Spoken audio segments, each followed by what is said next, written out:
All right, Peach Bowl film. We're going to look at both sides of the ball today, offense and defense for Indiana/Oregon, starting with the pick six that opened the game. So this is a really standard call for Indiana. It's going to look like too high at first. It's not cover two. It's actually a 3 shell. So he's going to rotate back.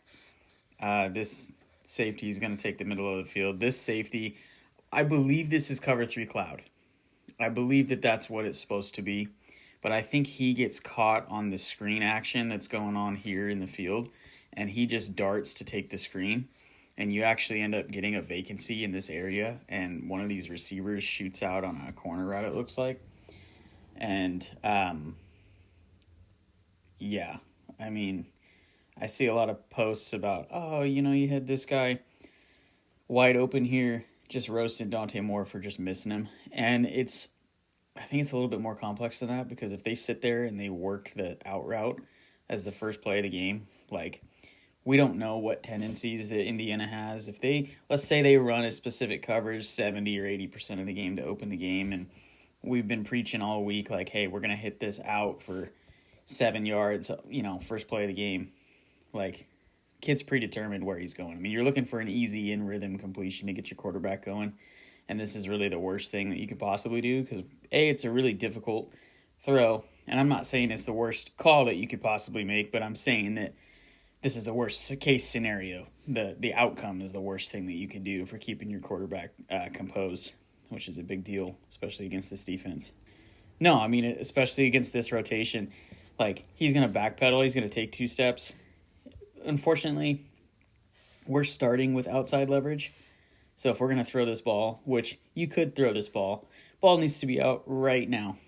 It needs to be on its way to him. Okay? And we don't get the ball out until after the DB's broke on it. And then on top of that, the ball's inside, which is the worst possible position because it doesn't allow your player to beat him to the ball. The ball should probably be right here, realistically. And it's not. It's got to be outside. And even then, it's still going to be a collision. But you'd rather a hospital ball than an inside throw and a pick six. So this is a really good answer from Oregon compared to round 1 as far as zone drops and having a hot ready for when we can and can't pick up pressure. So obviously they're in their exotic look here. I believe this is a 3rd down. And just having a drag with a receiver that's ready to catch the football, because realistically, as these guys zone out, I mean, this time they're dropping, it looks like either a defensive end or a defensive tackle, but just looking at him when he drops out, his hips are compromised already. Same thing here. So if you're able to get a receiver in motion, that's kind of what allows you to play up that part of the field there, because even though that defender is dropping out, realistically, if you can hit underneath him, he's got no shot to actually get square and drive on the ball because he's still backing out and he's doing it late. So thought that was a good answer from Oregon there in the 2nd drive. All right, this is just a really ugly rep from the left tackle, but it's also a hell of a play from number 6 here for Indiana. Hits him with the swim and just obliterates him with the speed. But you got to make that tackle if you're 6. Got to make that tackle. Hell of a play. Hell of a play, man. Just got to finish. Okay, this is a really good recovery from Indiana here. They're going to hit him with tempo, and you kind of go like a tight slots look here, just a really condensed formation, and they're basically going to hit him with, 4 verticals. You're going to get an out release, seam, and then kind of like an out and an up, and just a check down from the back. And TV copy, it's kind of hard to see this, because you just see Dante hit the check down and you think Oregon just, he's not ripping it down the field or whatever you might think, right? But they caught him. They, being Oregon's offense, caught Indiana here. Not even set and not really aligned to their principles. And if you guys remember, I can't remember if it was halftime or if it was the end of the first quarter interview, they interviewed Signetti and he was like, man, we just couldn't get set on that 2nd drive from Oregon or whatever. We're having issues getting set. This is what he's talking about. These guys are just completely, discombobulated as a defense, but they do a hell of a job recovering.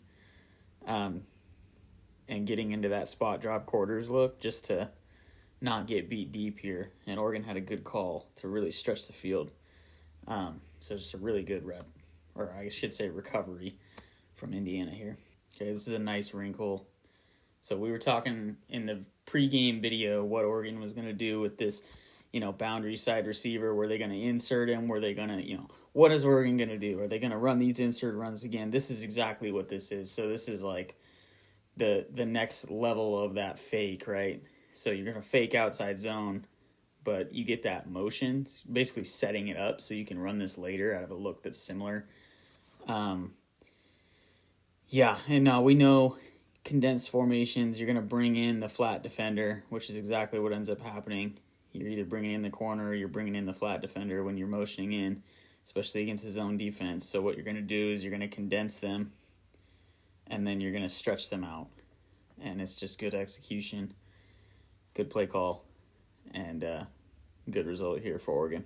Okay, next play, you're going to follow it up with actually running outside zone here.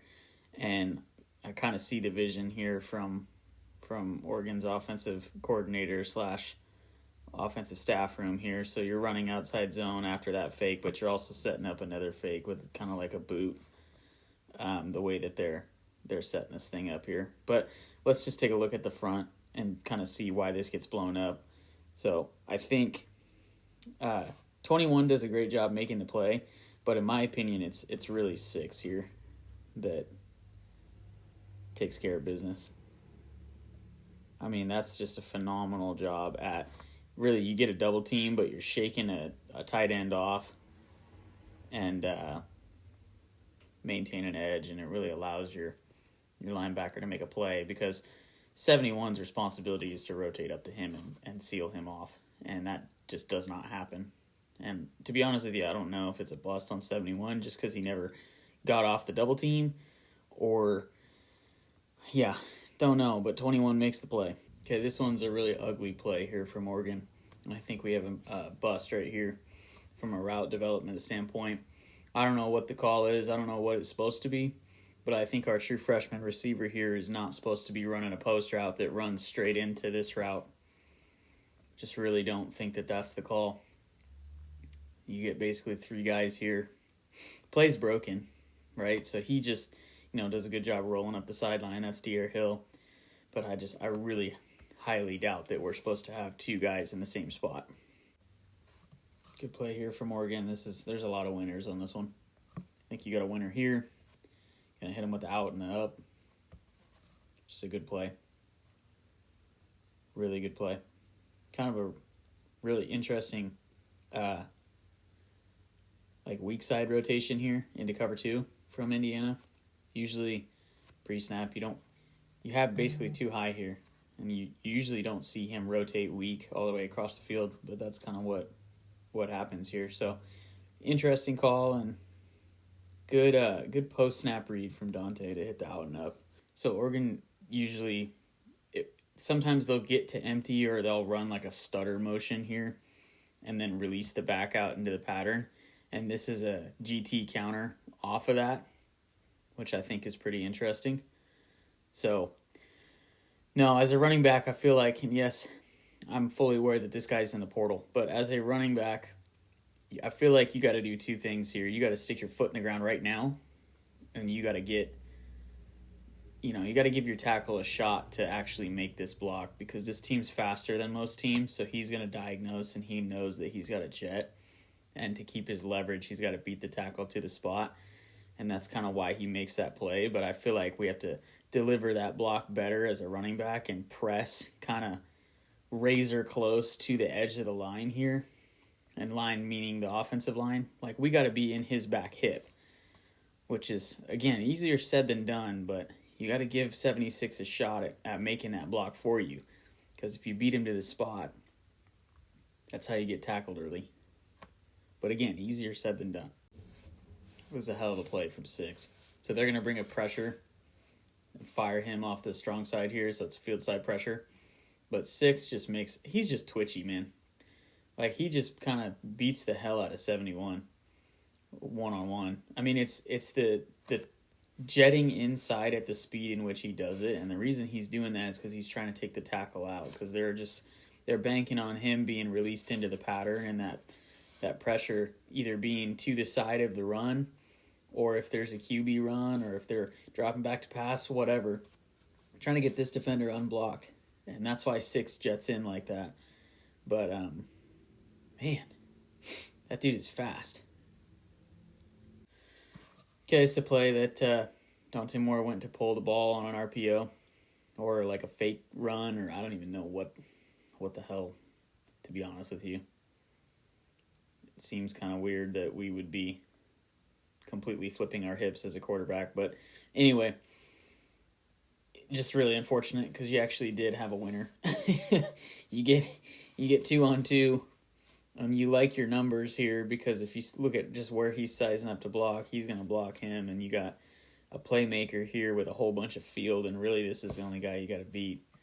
I mean, obviously he would have rotated, but you would have got a lot of open space for a kid that's pretty damn good at moving. If you're Oregon, I think you really missed an opportunity here. So Oregon's in empty, and Indiana's going to basically be in a cover 2, and he's going to rotate back and be a half. He's a half, and he's your middle hole player, kind of like Tampa 2, right? Because he's going to run with the vertical right here. And you miss an opportunity here for basically a touchdown to Sadiq. And it's because of the pressure that they're running. They're running a stunt. It's a cross stunt in the middle. But I just think we click off of this really quickly as a quarterback. Looking at it, clicked off. And we're looking for the check down. So, I don't know. I go back and forth. I mean, I kind of understand it, because obviously it's really messy up in here, but that's kind of by design. So, definitely don't blame the quarterback for this one. So on the surface, it's like, hey, yo, got a winner. But really the way that they're setting this play up, they're looking for this. This is supposed to be, we're isolating this defender, and they're trying to get a one-on-one here, but your tight end loses, basically. It's supposed to be kind of like a shake and then out or corner. And he just does a really good job of getting hands on at the top of the route and kind of taking that away.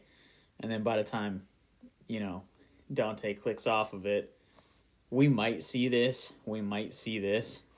but it's too late, right? We're already getting pressure because of the stunt that they're running. And, the reason that it works as well as it does is because 76 here, so they're going to pull the guard and fake power, and the whole goal is to get these guys moving, right? I mean, it works a little bit, and I'm not a huge fan of these because I think they're really hard to execute properly. And, 96 here takes 2 guys with him for, 10 yards because he's strong as hell. And 76 chipping that guy down kind of sends him to the quarterback, and that's kind of what rolls here. So, double whammy. I mean, we hold on to the ball and we pump it a little bit, but also, what they're scheming up just works. So I actually like this from Oregon here. Really, we'll look at the offensive line, but the concept here, you have 4 to a side, right? And they're a zone football team, Indiana is, right? So you're going to end up you're able to get, boundary side here, isolated one-on-one. You got a 5'9" corner in D'Angelo Pons on a 6'5" tight end in Jamari Johnson here. And I see what they're doing.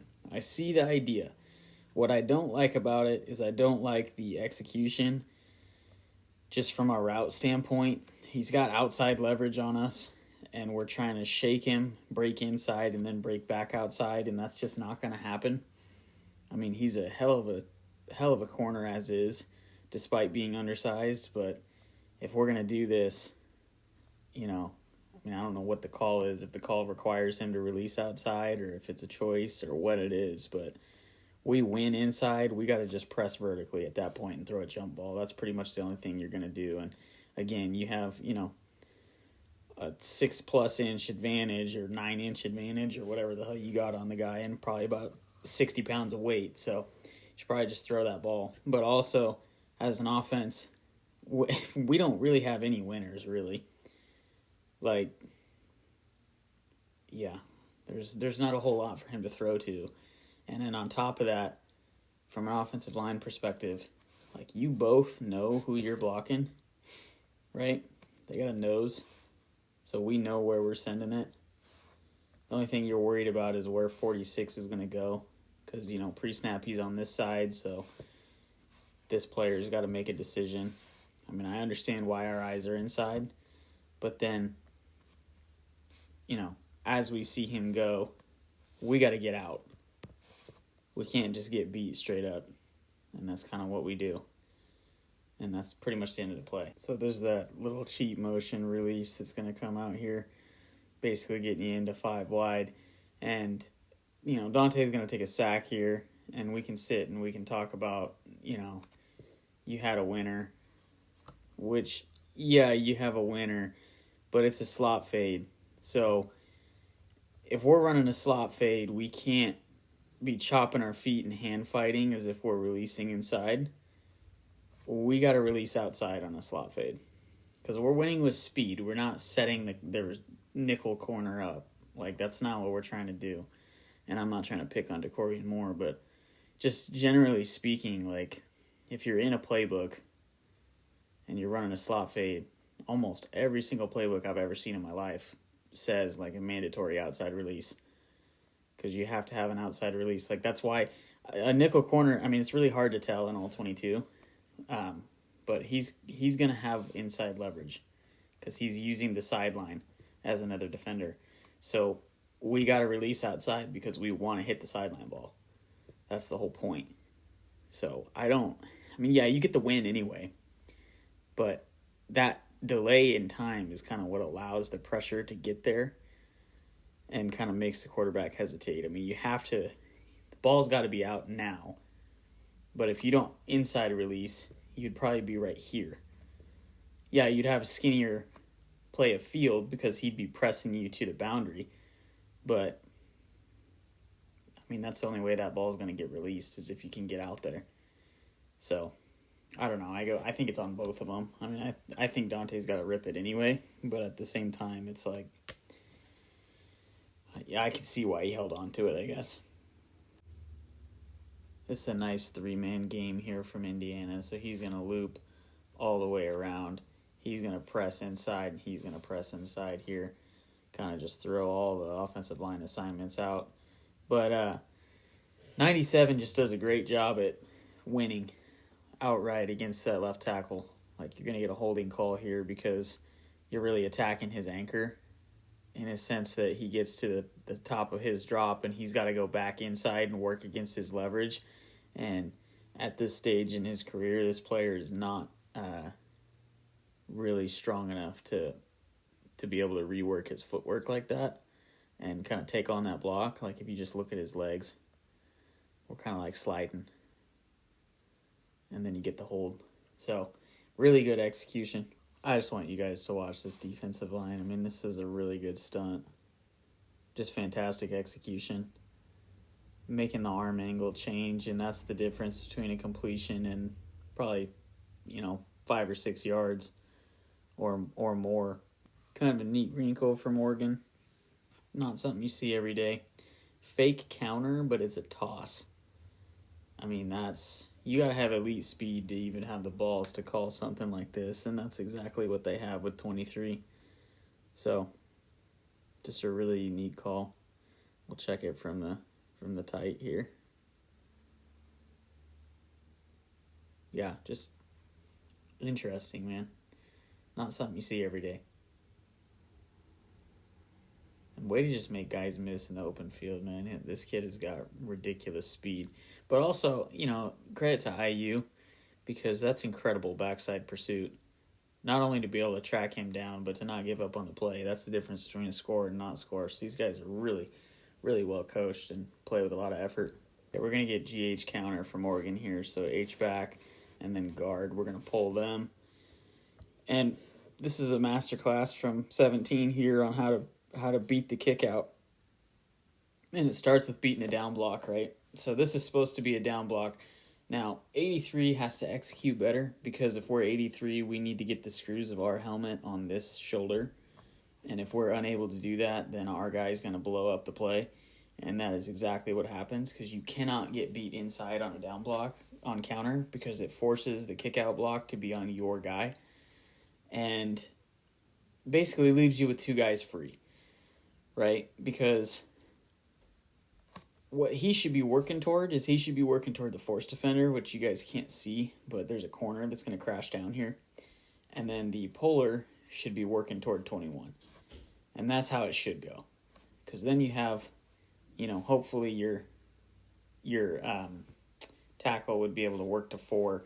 But the goal is to scheme up a one-on-one with the safety. You want running back and safety, and 17 kind of winning against that down block is the difference between a successful counterplay and then not, even if you get the front that you're looking for.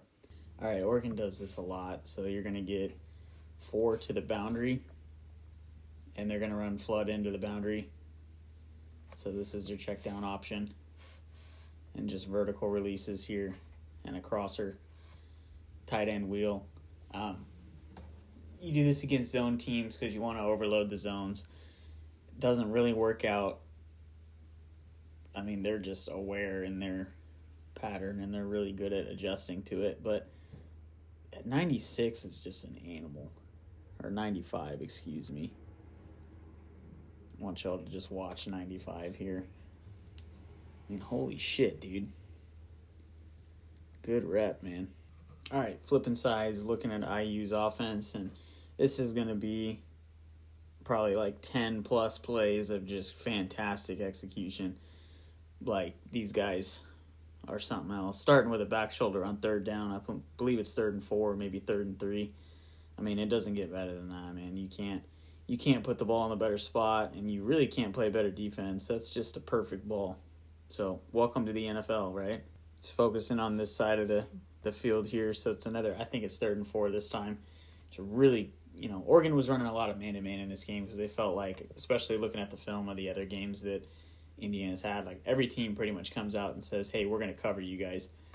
And IU's offense is kind of built to kind of get these looks anyway, just with the RPO game. But pick play, linebackers isolated on the tight end. It's really good at making contact, or at least just getting a hand on them. Because a step is all you need for Mendoza to deliver on time and on target. And he throws with such good anticipation, it's really hard to beat stuff like this. Even if you have a one-of-one athlete on defense, you're not going to beat that. I mean, this is what NFL teams do. So, good stuff. Okay, as a football fan, I love this. I really do. This is just classic. Like, used to see teams do this out of, like, I-form. It's basically H-back insert. It's zone blocking, but they're going to insert him, like, right in the A-gap. And, I mean, yeah, he doesn't beat 31 to the spot, and the running back outruns him a little bit, and I don't know. It's just, I like this stuff, man. You don't see a whole lot of H-back insert in college. There was a little bit of it last year, kind of taking over the SEC, but this is good stuff, man. Bring that thing back. All right, this is really good scheme. So they're going to catch Oregon with a late substitution here. And you actually get a defensive end in Blake Purchase out here on the tight end. And the reason the tight end's starting to split that wide, so that what IU did is they subbed an extra offensive lineman in. So instead of a tight end, that's a lineman reported as eligible.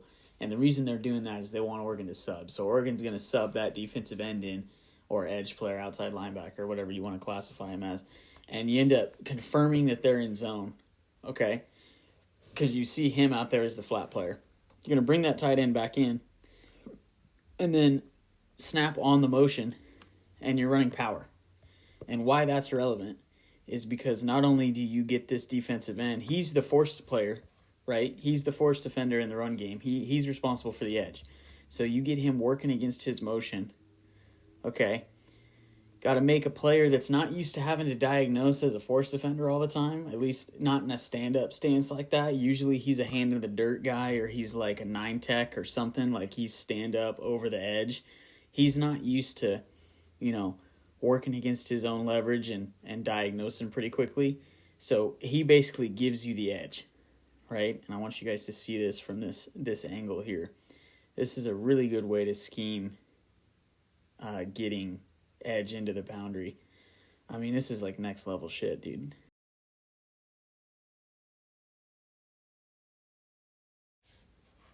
Good play call and good play design from IU here.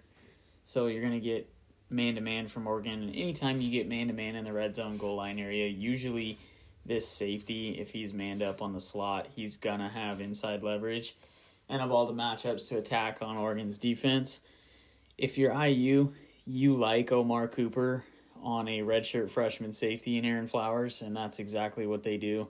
It's not even a pick play. It's like a pseudo pick play, but it's really, it's more like we're just going to run it out, and we really like that matchup, and it works for them. So really late double A gap pressure look from Oregon here that they're going to rotate into pre-snap. Going to fire the nickel, and, I think this is a good call and a really good way to disguise it from Oregon, but also just a hell of a play from 15, making a play, really in a play that's broken as soon as it's off the snap, right? He just finds a lane. But also, I do want to give kudos here to 65 for basically giving your quarterback a chance against 44 here. Instead of just getting outright beat, being able to keep your hands on him and just force him all the way around is the difference between this happening and it not happening, right? So, really kudos to 65 here, the left tackle for IU, because that is the difference. And then we all know 15's got wheels, man. Gotta know it by now. We saw this matchup in the first one. This is, good technique from 5 on Oregon's defense. It's DPI actually, but it's just, I don't know, that's the matchup they like, man. Surratt on that kid is like not fair. Surratt's just different.